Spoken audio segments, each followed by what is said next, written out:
the unforgiving landscape of the American West, where survival demanded everything a person had to give, and then asked for more. Some souls carried burdens too heavy for one heart to bear alone.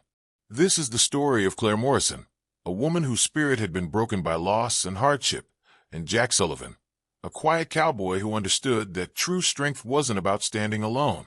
It was about knowing when to lean on others and when to offer your shoulder in return. In a land where showing weakness could mean death, and asking for help was often seen as failure, these two wounded souls would discover that sometimes the greatest act of courage is admitting you can't face the darkness by yourself. Before we journey into this tale of shared strength and unexpected healing, make sure to hit that subscribe button and ring the notification bell, because stories of hope rising from the ashes of despair deserve to be shared with every heart that's ever felt too broken to go on. The morning sun cast long shadows across the small cemetery on the hill overlooking Redemption Creek, Colorado Territory, but Claire Morrison felt no warmth from its rays. She knelt before a simple wooden cross, her fingers tracing the carefully carved letters that spelled out Thomas Morrison, age 7, beloved son. With the reverence of a prayer, she could no longer bring herself to speak aloud. 6 months. It had been 6 months since the fever had taken her firstborn, and the pain felt as fresh as if it had happened yesterday. The guilt was worse, the constant, gnawing certainty that she should have done more, should have known more, should have somehow been able to save the bright-eyed boy who had been her whole world. "I'm sorry, Tommy," she whispered to the grave, her voice breaking on the words. "I'm so sorry I couldn't protect you." The wind carried her words away across the prairie, where they seemed to disappear into the vast emptiness that stretched beyond the horizon. Claire pulled her shawl tighter around her shoulders, though the chill she felt had nothing to do with the Colorado morning air. Behind her, in the small cabin she shared with her 5-year-old daughter Emma, another battle was being fought. Emma had been running a fever for 3 days now, and despite Claire's desperate efforts with every remedy she knew, the child was getting worse. The same symptoms that had taken Tommy were beginning to manifest in her daughter, and Claire felt herself drowning in a terror so complete it threatened to steal her breath. She had already lost one child to her inadequacy as a mother. She couldn't bear to lose another. "I'm not strong enough for this again," she whispered to the morning air, her voice barely audible even to herself. The admission felt like a betrayal of everything she had tried to be since her husband's death 2 years ago. The strong widow who could handle anything, the capable mother who needed no one's help. But the truth was, she was drowning, had been drowning for months, maybe years, and only now was she finally admitting it. The sound of approaching footsteps made her look up, and she quickly wiped the tears from her cheeks as she saw a tall figure walking up the hill toward the cemetery. She recognized him immediately, Jack Sullivan, the quiet cowboy who worked the cattle ranch just outside of town. He was a man of few words and fewer friends, known for his skill with horses and his tendency to keep to himself. Claire had spoken to him only a handful of times in the 3 years since she'd arrived in Redemption Creek, but she had always been struck by the kindness in his weathered face and the gentle way he spoke to her children when their paths crossed in town. Jack stopped a respectful distance away, his hat in his hands and his expression filled with a compassion that made Claire's throat tighten with fresh tears. "Mrs. Morrison," he said quietly, his voice carrying the soft drawl of a man who had spent his life under open skies. "I hope you don't mind the intrusion. I was riding past and saw you up here." Claire struggled to her feet, brushing the dirt from her skirts and trying to compose herself. "Mr. Sullivan, I was just visiting Tommy." Jack nodded, his eyes moving briefly to the small grave before returning to her face. "He was a good boy. Always had a smile and a wave when I'd see him in town." The simple words, spoken with such genuine warmth, nearly undid Claire completely. She pressed her hand to her mouth, fighting back a sob that threatened to escape. "I heard Emma's been feeling poorly," Jack continued gently. "Doc Peterson mentioned it when I was in town yesterday. How is she doing?" Claire's composure finally cracked. She's getting worse. The fever won't break, and she's so weak she can barely keep her eyes open. I've tried everything I know, but..." She shook her head, unable to finish the sentence. Jack took a step closer, his expression filled with concern. "Have you had Doc Peterson out to see her?" "I can't afford his fees," Claire admitted, the words tasting like ash in her mouth. "I've been trying to manage on my own, but She looked back at Tommy's grave, then at Jack, and the words came out in a rush of desperate honesty. "I'm not strong enough for this again. I can't lose another child. I can't." For a moment, Jack was silent, and Claire braced herself for the awkward platitudes or well-meaning advice that people usually offered in situations like this. Instead, he stepped closer and spoke in a voice so gentle it was almost a whisper. "Then borrow my strength." Claire looked up at him in confusion. "What? You don't have to carry this alone," Jack said, his eyes meeting hers with steady certainty. "I've got money saved up, and Doc Peterson owes me a favor from when I helped him with his horse last spring.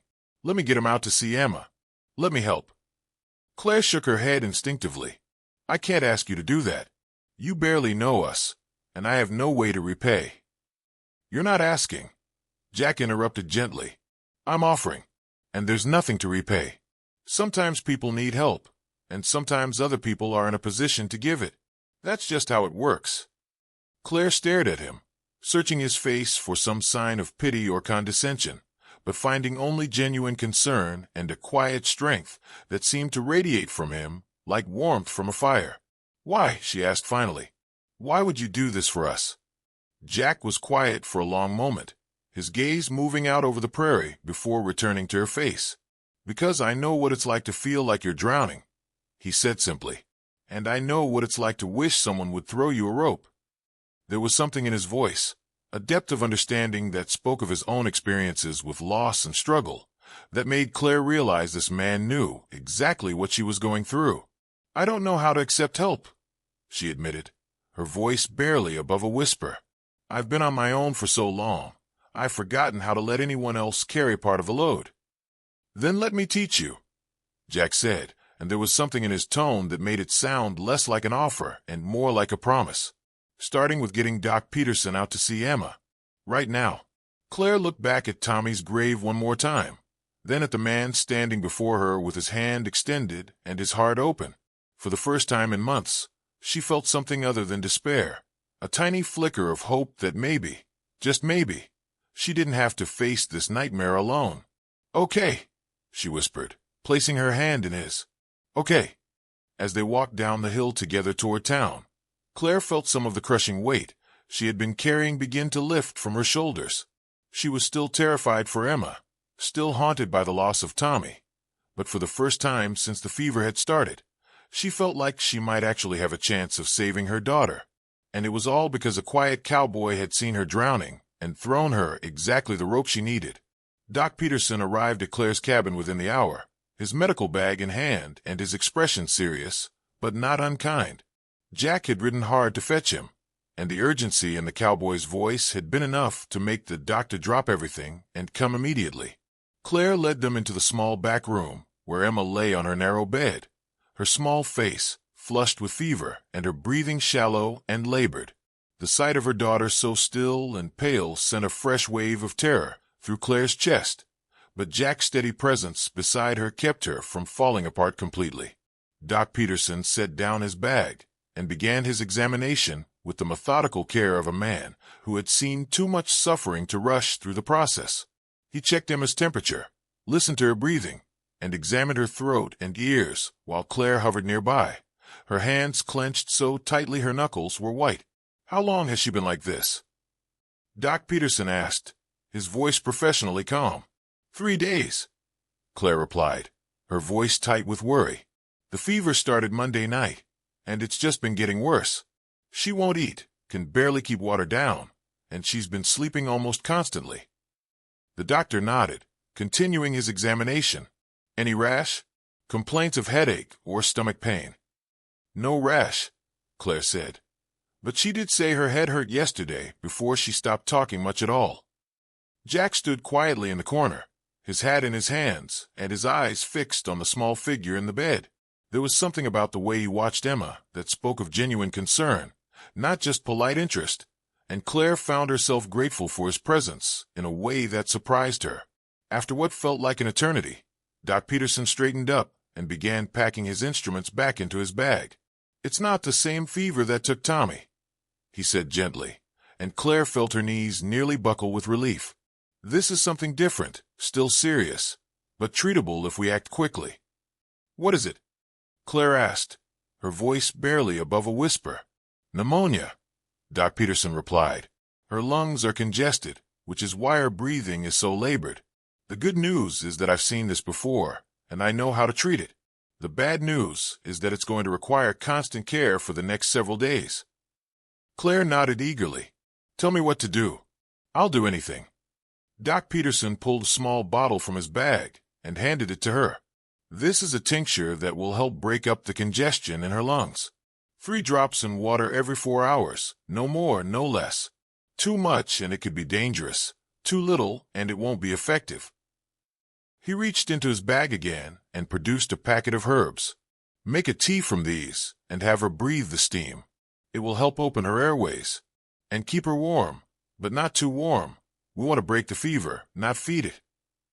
Claire took the medicine and herbs with hands that shook slightly. "How long before we know if it's working?" "If we're going to see improvement, it should start within 24 hours, Doc Peterson said. "But Mrs. Morrison, I need you to understand. This is going to require round-the-clock care. Someone needs to be with her constantly, monitoring her breathing, giving her the medicine on schedule, making sure she stays hydrated. It's exhausting work, and you can't do it alone." Claire felt her heart sink. She had no family in Redemption Creek, no close friends who could help with such an intensive task. The other women in town were polite enough, but they had their own families and responsibilities to worry about. "I'll help," Jack said quietly from the corner, and both Claire and Doc Peterson turned to look at him in surprise. "Jack, you don't understand what you're offering," Doc Peterson said. "This means staying here, taking shifts through the night, helping with the most basic care. It's not work most men would." "I understand perfectly," Jack interrupted, his voice calm but firm. "And I'm offering anyway." Claire stared at him, overwhelmed by the generosity of his offer. "Jack, I can't ask you to do that. You have your own work, your own life." "The ranch can spare me for a few days," Jack said, moving closer to Emma's bedside. "And as for my life, well, it's not so full that I can't make room to help a neighbor in need." Doc Peterson looked between them, then nodded approvingly. "All right then. Mrs. Morrison, you'll take the day shifts. Mr. Sullivan will take the nights. Make sure one of you is always awake and alert. If her breathing becomes more labored or if the fever spikes higher, send for me immediately." After the doctor left, Claire and Jack stood in the small cabin, the weight of the next few days settling over them like a heavy blanket. Emma stirred restlessly in her bed, and Claire immediately moved to her side, smoothing the damp hair back from her daughter's forehead. "Mama." Emma's voice was barely a whisper, but it was the first word she had spoken in hours. "I'm here, sweetheart," Claire said, tears of relief springing to her eyes. "Mama's right here." Emma's eyes fluttered open, unfocused but aware. "I don't feel good, Mama." "I know, baby, but we're going to make you better. Mr. Sullivan is here to help us." Emma's gaze moved to Jack, who had approached the bed quietly. "Hi, Mr. Sullivan," she whispered. "Hello there, little miss," Jack said gently, his voice taking on the same soft tone Claire had heard him use with skittish horses. "You just rest now. Your mama and I are going to take real good care of you." Emma managed a tiny smile before her eyes drifted closed again, but her breathing seemed a little easier, and Claire felt a surge of hope.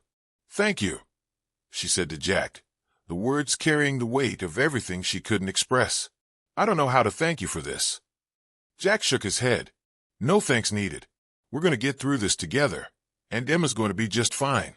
You'll see." As the day wore on, they fell into a rhythm. Claire administered the medicine and prepared the herbal steam, while Jack helped with the practical tasks, keeping the fire going, preparing simple meals, and fetching water from the well. When evening came, he settled into the chair beside Emma's bed with the quiet competence of a man who had spent many nights keeping watch over things he cared about. "You should get some sleep," he told Claire. "I'll wake you if anything changes." Claire hesitated, reluctant to leave her daughter's side, but the exhaustion of the past 3 days was finally catching up with her. "You'll call me if..." "The moment anything changes," Jack promised. "Now go rest. You're no good to Emma if you collapse from exhaustion." As Claire finally allowed herself to lie down on her own bed in the next room, she could hear Jack's quiet voice through the thin wall, talking softly to Emma about horses and cattle and the wide open spaces beyond the town. His presence was like an anchor in the storm of her fear, steady and reliable, and somehow exactly what she needed. For the first time in months, Claire fell asleep feeling like she wasn't facing the darkness alone. The second night was the worst. Emma's fever spiked just after midnight, and her breathing became so labored that Claire was certain they were going to lose her. She sat beside the bed, holding her daughter's burning hand and fighting back the panic that threatened to overwhelm her completely. "Should I get Doc Peterson?" she asked Jack, her voice tight with fear. Jack leaned over Emma, listening carefully to her breathing and feeling her forehead with the back of his hand. "Not yet," he said quietly. "The medicine needs more time to work, but we need to get this fever down." Without hesitation, he began stripping the heavy quilts from Emma's bed, leaving only a light sheet to cover her. "We need cool water and clean cloths," he said. "Lots of them." Claire hurried to comply, grateful to have something concrete to do with her fear. Together, they began the delicate process of cooling Emma's fevered body with damp cloths, working in careful coordination to bring her temperature down without shocking her system.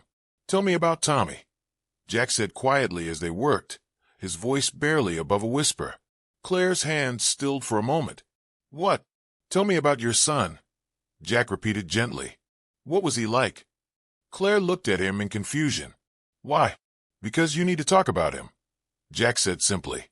"And because I can see that keeping all that grief locked up inside is eating you alive." For a long moment, Claire was silent, continuing to bathe Emma's forehead with cool water. Then slowly, the words began to come. He was everything good in the world," she said softly. "Always laughing, always asking questions about everything he saw. He wanted to be a cowboy when he grew up. Said he was going to have the biggest ranch in Colorado and the fastest horse in the territory." Jack smiled slightly. "Sounds like he had big dreams." "The biggest," Claire agreed, and for the first time in months, talking about Tommy didn't feel like swallowing broken glass. He used to follow me around the cabin, chattering constantly about his plans. He was going to build me a house with a real glass window and a porch where I could sit and watch the sunset. "He loved you very much," Jack observed. Claire nodded, tears sliding down her cheeks. "I failed him, Jack. When the fever came, I didn't know what to do. I tried everything I could think of, but it wasn't enough. I wasn't enough." Jack stopped what he was doing and looked at her directly. "Claire, listen to me. You didn't fail Tommy. Sometimes bad things happen, and there's nothing anyone can do to stop them. That doesn't make it your fault. But if I had been smarter, if I had known more about medicine, if you had been a trained doctor with a fully equipped hospital, maybe things would have been different." Jack interrupted gently. "But you weren't, and you did the best you could with what you had. That's all anyone can do." Claire wanted to argue, to insist that a good mother would have found a way, but something in Jack's voice stopped her. There was a certainty there, a conviction that seemed to come from his own experience with loss and regret. "How do you know?" she asked quietly. "How do you know it's not my fault?" Jack was quiet for a long moment, his hands continuing their gentle work of cooling Emma's fever. When he finally spoke, his voice carried a weight of old pain. "Because I've been where you are," he said simply. "I had a wife once, and a baby on the way. Sarah got sick during a hard winter, and I couldn't get her to a doctor in time. The baby didn't make it, and Sarah died 3 days later." Claire's hand stilled completely. "Jack, I'm so sorry. I didn't know." "Not many people do," Jack replied. "It was 5 years ago, up in Montana Territory. I spent a long time blaming myself, thinking that if I had been faster, smarter, better prepared, I could have saved them both." "What changed?" Claire asked softly. Jack looked down at Emma, whose breathing seemed to be getting slightly easier. "Time mostly. and the realization that carrying all that guilt wasn't honoring their memory. It was just making me too bitter and broken to help anyone else who might need it. Claire felt something shift inside her chest, a loosening of the tight knot of guilt and self-recrimination that had been choking her for months. Is that why you're helping us? To honor their memory? Partly, Jack admitted, but mostly because you and Emma deserve help, and I'm in a position to give it. Sometimes it really is that simple. As the night wore on, Emma's fever gradually began to break. Her breathing became easier, and the terrible flush in her cheeks started to fade. By dawn, she was sleeping peacefully for the first time in days, and Claire felt like she could finally breathe again. She's going to be all right, Jack said quietly, settling back in his chair with obvious relief. Claire nodded, too exhausted and emotionally drained to speak. She had come so close to losing Emma, so close to facing the unthinkable again. But they had gotten through it, not alone, but together. Jack, she said finally, her voice hoarse from the long night. What you told me about your wife and baby. Thank you for sharing that. I know it couldn't have been easy. Jack shrugged slightly. Sometimes sharing the hard things makes them a little easier to carry. Claire looked at this quiet, gentle man who had appeared in her life like an answer to a prayer she hadn't known how to pray. He had given her not just his help, but his strength, his presence, and his own painful experiences to help her heal. I don't know how I'll ever repay you for this, she said. Jack smiled, the expression transforming his weathered face. Just get better, both of you. That's payment enough. As the morning sun streamed through the cabin's small window, Claire felt something she hadn't experienced in months, hope. Not just for Emma's recovery, but for the possibility that maybe, just maybe, she didn't have to face the future alone. 2 weeks later, Emma was not only recovered but back to her usual energetic self, chasing chickens in the yard and pestering Claire with endless questions about everything she saw. The crisis had passed, but Jack continued to visit daily, ostensibly to check on Emma's progress, but really, Claire suspected, because he had become as attached to them as they had to him. On this particular morning, Claire was hanging laundry on the line behind her cabin when she heard the sound of approaching horses. She looked up to see Jack riding toward her, but he wasn't alone. Behind him rode a woman Claire didn't recognize, middle-aged, well-dressed, with the bearing of someone accustomed to authority. "Morning, Claire," Jack called out as they approached. "I'd like you to meet Mrs. Elizabeth Hartwell. She's the new schoolteacher the town council hired." Mrs. Hartwell dismounted with practiced ease and approached Claire with a warm smile. "Mrs. Morrison, I've heard so much about you.